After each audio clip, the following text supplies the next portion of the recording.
अरे खानदानी भंडारे पड़े उम्र से ज्यादा तोहरा पकेस हो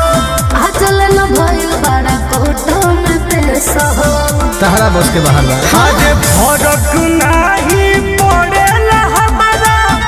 कवनो महंगाई से हर लहर ले हम केस हम भैंस के दुहाई से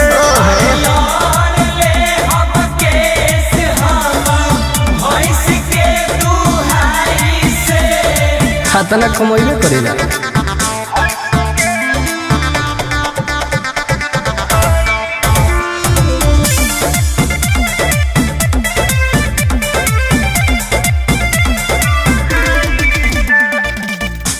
कलम के जगह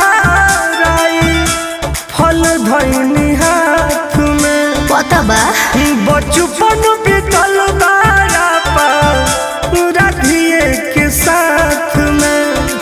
बुझल अरे हीरो से बढ़िया तोहरे पूरा जिला में बाबू तोहरे कंट्रोल बा वो हमेशा रहे अच्छा आज मुहे नाही लागल चाहिए कुत्ता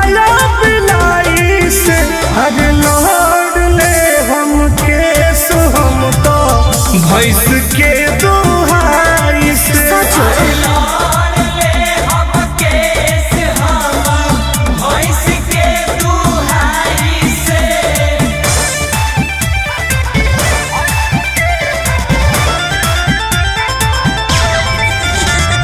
म्यूजिक बाय अभिषेक गुप्ता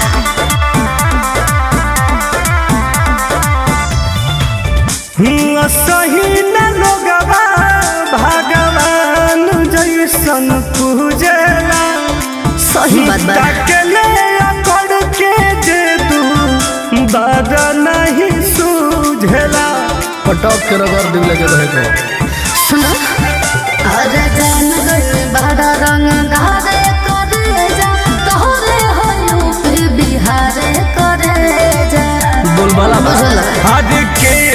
बाटे जे मुँह लगाई टुन टुन को लगी दोनों भाई से और लौट ले हम केस जाना अरे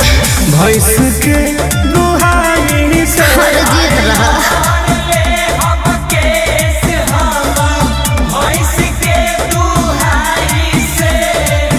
हमरा तो डरे नहीं है कोनो चीज के।